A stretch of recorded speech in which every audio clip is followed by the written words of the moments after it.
Olá, estudante! Tudo bem com você? Eu sou o professor Vinícius, professor de Ciências e Biologia da Rede Estadual de Ensino. E estou hoje com a presença da professora Viviane, de História. Seja bem-vinda, professora. Muito obrigada, Vinícius. Juntamente com a nossa intérprete de Libras, Mariana Tupinambá. Olá, Mariana! Para a gente, então, dar início à nossa aula interdisciplinar sobre os 300 anos de Minas Gerais, onde, então, fecharemos esse ciclo para o ensino médio. Trataremos, então, na aula de hoje, sobre a sucessão ecológica no Cerrado Mineiro, onde o objetivo da aula vai ser compreender o processo de colonização no estado de Minas Gerais, conhecer os ciclos econômicos nos 300 anos de Minas Gerais e seus impactos para o meio ambiente e compreender a dinâmica da sucessão ecológica no Cerrado Mineiro. Nós, então, trabalhamos aí na aula no terceiro ano a respeito, então, sobre o fluxo de matéria e de energia na natureza. E, com isso, nós vamos ver, então, a questão da sucessão ecológica, onde uma comunidade, então, ela vai se estabilizar. Mas antes, vamos, então, conhecer um pouco, só a gente relembrar sobre os biomas presentes no nosso estado? Bom, nós sabemos, então, que o território mineiro, ele é ocupado praticamente, cerca de 54% do seu território é o cerrado, que a gente pode ver aqui, olha, perfeitamente o que está registrado aqui em amarelo no nosso mapa. Seguido depois, então, em Mata Atlântica e em algumas partes na região norte do nosso estado, a questão da Caatinga.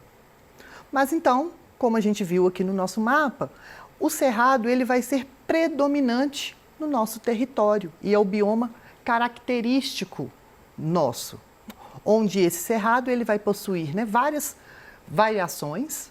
Se a gente for analisar, existem cerca aí de 11 variações aí no cerrado, onde nós temos áreas onde são mais arbóreas, mais digamos assim, mais florestais, digamos assim, e áreas que são mais campos limpos, campos com herbáceas, mas sempre com a característica predominante do cerrado. E com isso, então, a professora Viviane vai trazer aqui para a gente o porquê dessa exploração no cerrado, o porquê essa importância do cerrado nos 300 anos aqui do nosso estado. Então, é sempre bom a gente falar do cerrado do ponto de vista biológico, mas é muito importante também a gente conhecer essa história. Como é que a gente passou por tempos, por ciclos aí de devastação? Quais as situações que fizeram com que a nossa região, com que o nosso bioma, ele sofresse tantas alterações? Então, para a gente falar sobre isso, nós vamos citar aqui alguns fatores que promoveram a alteração da vegetação mineira. O nosso primeiro fator é a colonização portuguesa, Então, nossa história do Brasil, desde que foi aí encontrado, e começou a ser ocupado, a gente já vai ter aí uma série de alterações. Então, do século XVI ao século XIX, nós fomos colônia de Portugal. E os portugueses viam a colônia como um ponto importante para a sustentação da economia da metrópole. Então, o objetivo maior era observar, investigar e, claro, descobrindo fontes de riqueza, explorar o máximo possível. Então, essa exploração, em nenhum momento, ela vai levar em conta as questões aí, da nossa natureza, da preservação, muito pelo contrário, é uma exploração que ela é bem predatória mesmo. Então, isso vai alterar muito a nossa vegetação. Então, quais as características dessa colonização, desse processo aí de exploração, Nós podemos falar primeiramente de relações de poder, no qual, a coroa portuguesa, ela exerce um poder sobre a sua colônia, E aí existe o sistema colonial em que a colônia ela tem uma função de complementar a economia da metrópole. Então, o Brasil ele é visto como uma complementação econômica.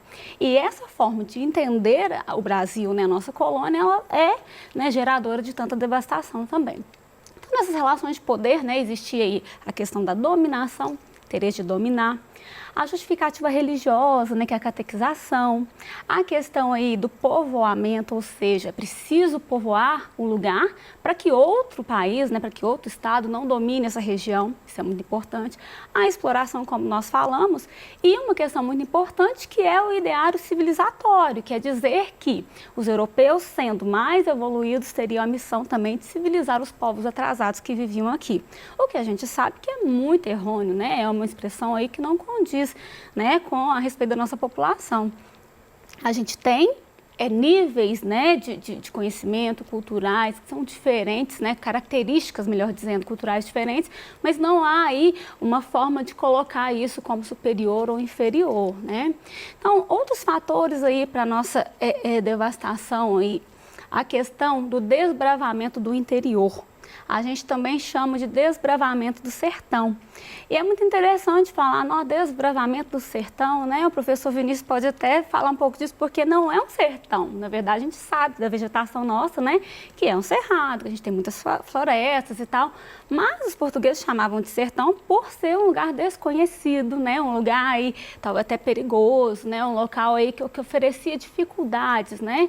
Mas a palavra sertão na biologia, professor Vinícius, ela refere-se a outro, né? Outro tipo de... Ela vai se referir, né? Quando a gente fala em Caatinga, sobre os estratos aí da Caatinga, a gente tem, né, o sertão nordestino, que a gente costuma falar, né, que vai ser aquela região mais interiorana, onde um pouco vai ser mais seca. E essa questão também, quando fala-se do sertão, né, de desbravamento do sertão, a gente tem que pensar porque os colonizadores eles chegaram pelo litoral.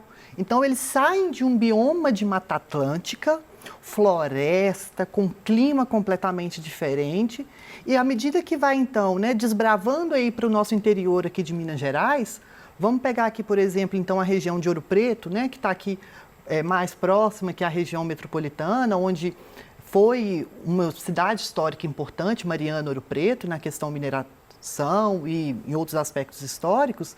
Eles, então, perceberam essa estratificação, essa diferença da vegetação em relação ao litoral, que eles estavam acostumados no Rio de Janeiro, e chegando aqui, então, para a gente, aqui no nosso território, era completamente diferente, uma vegetação mais seca, árvores, né, troncos retorcidos, dependendo do tipo do extrato do cerrado, aquela vegetação mais arbustiva, herbácea. Então, isso causou, então, um certo estranhamento.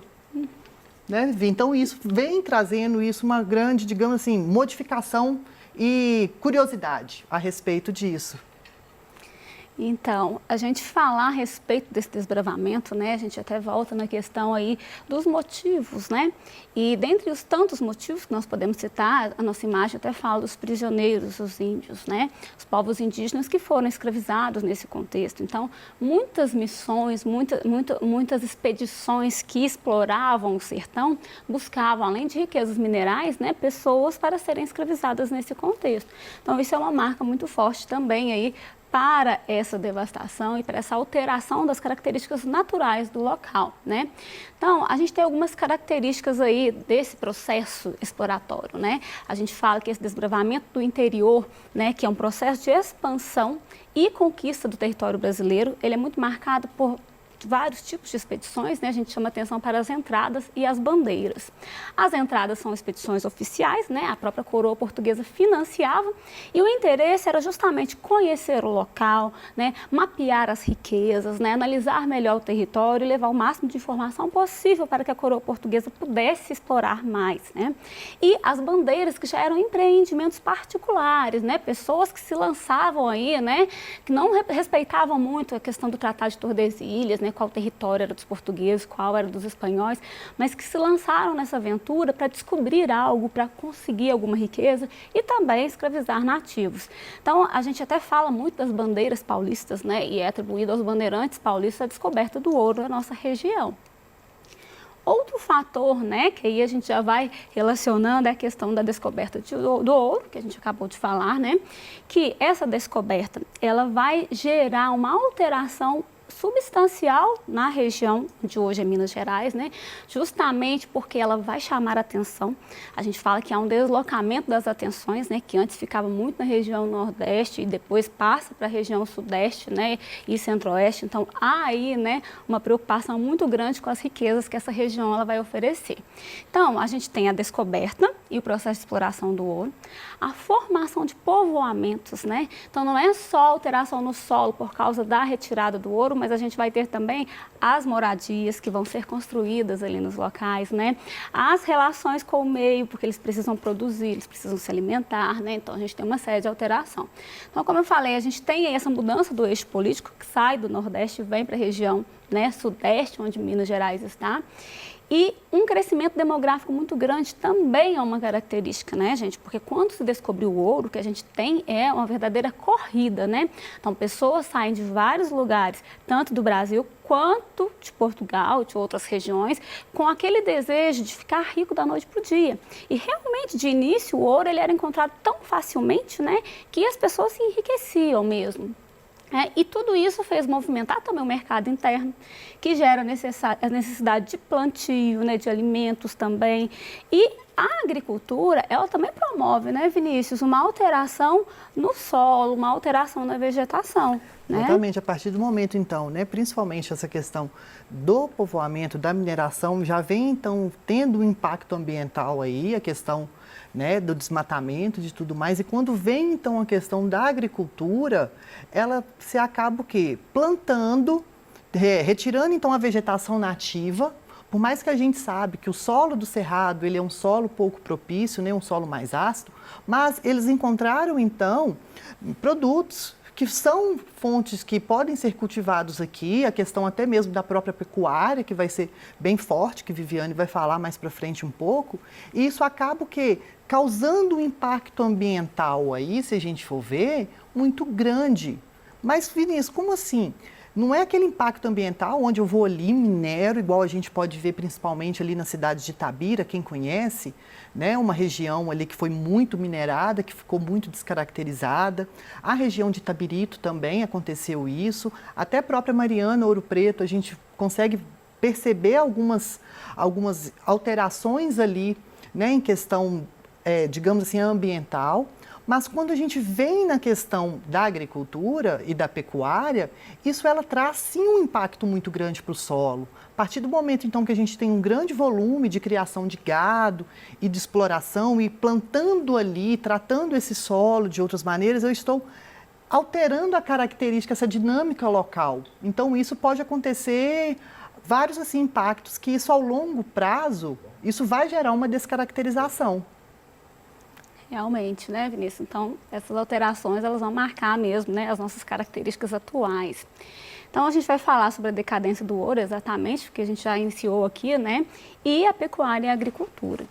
Bom, a questão do ouro, gente, ela foi muito importante para a nossa história. A gente fala que Minas Gerais, ela é Minas Gerais justamente por causa da exploração do ouro, né? Nosso próprio nome já carrega para a gente essa questão da presença de minas de ouro, e isso é muito importante. A gente nasce a partir dessa exploração aurífera, mas essa exploração, ela não é infinita, né? Esse ouro, ele não é infinito, né? Então, cada vez mais, quando mais se retirava, mais eram necessárias técnicas mais sofisticadas para a retirada do ouro.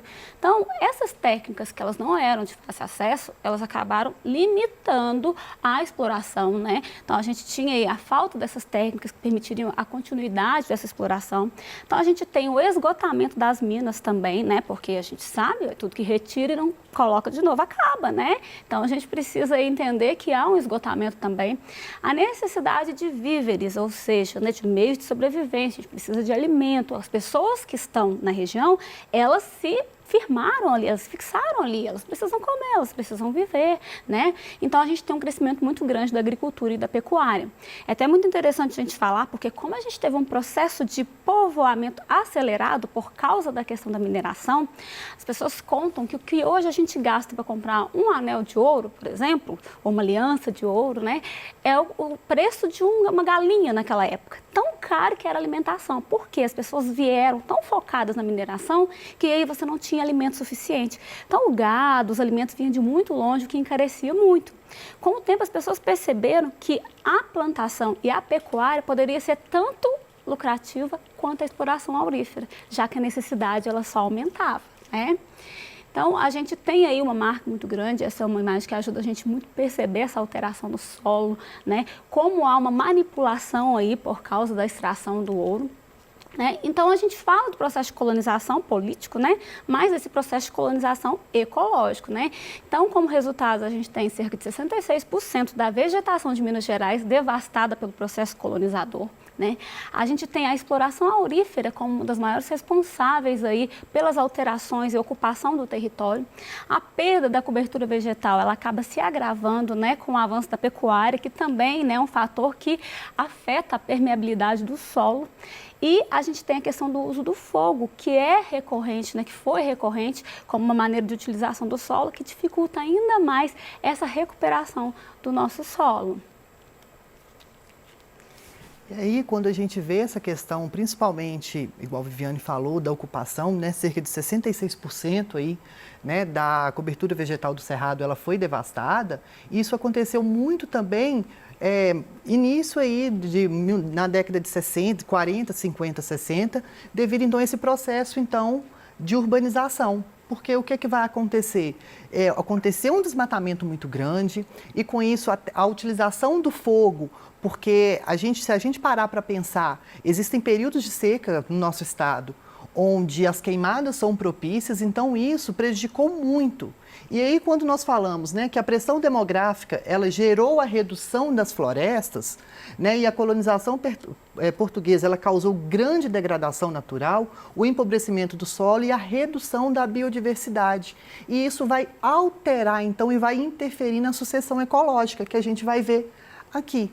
Nós sabemos que a sucessão ecológica no Cerrado, né, o Cerrado propriamente em si, ele pode ser considerado que nós chamamos de uma comunidade clímax, ou seja, uma comunidade onde possui o equilíbrio.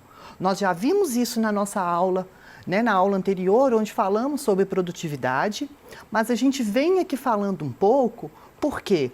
Quando eu tenho, então, o que nós chamamos de sucessão ecológica secundária, onde eu tenho uma área e essa área, então, ela foi ou desmatada, ela sofreu algum impacto, mas restou ainda alguns seres vivos, ocorre, então, um processo de sucessão, ou seja, de equilíbrio, onde eu tenho algumas espécies pioneiras ali que vão colonizando e, com isso, então, aumentando-se a produtividade daquele ecossistema ou daquela comunidade, até chegar, então, no que nós chamamos de uma comunidade clímax. O Cerrado, ele possui essa dinâmica de ser uma comunidade clímax devido, então, à sua diversidade, a algumas características bem específicas que vão fazer isso. E com essa intensificação do desmatamento, por exemplo, até mesmo da utilização do fogo, igual a gente pode ver aqui, ela vai modificar um pouco esse processo de sucessão ecológica. Igual a gente sabe que é um processo bem dinâmico, que vai variar muito, vai mudar isso. E a extensão, quando nós temos aí essa extensão dessa área, quando ela vai ser muito grande, ela vai influenciar sim nessa taxa de sucessão, porque vai demorar mais tempo para se recuperar e para ter então o que nós chamamos aí de uma comunidade clímax, que eu venho tanto falando, que vai ser, digamos que essa cobertura original, voltar a ser o que era. E quando nós temos o fogo aí, o fogo, eu já falei isso em outras aulas, mas o fogo, em alguns momentos, ele é benéfico para o cerrado, porque existem algumas plantas, né, que são adaptadas a isso, então quando tem o fogo pode quebrar a dormência da semente ou pode auxiliar na dispersão. Os animais, então, eles possuem adaptações, o hábito de viver em tocas ou abaixo do solo. Isso tudo, de maneira controlada e natural, é benéfico para o cerrado. Mas a partir do momento, então, que nós temos aí o avanço da pecuária, onde é muito mais fácil eu tacar fogo, então, nisso tudo para crescer um novo plantio, aí, novas espécies de planta para alimentar o meu gado ou tratar o solo, isso vai causar um desequilíbrio e vem modificando dia a dia aí o nosso cerrado. Tanto que a gente sabe que perdeu cerca de 66% da cobertura total do cerrado, hoje já não existe mais. E aí, esses fatores, então, utilização do fogo mais a pecuária, está relacionada à fertilidade do solo e vão reduzir a velocidade de recuperação. E esse fogo, como eu falei, ele vai ser um fator ecológico importante. Bom, nossas referências, chegamos ao fim da nossa aula. Espero que tenham compreendido aí esse processo de dinâmica. Agradeço a presença de vocês, eu e Vivi, e esperamos vocês então para uma próxima aula. Até mais!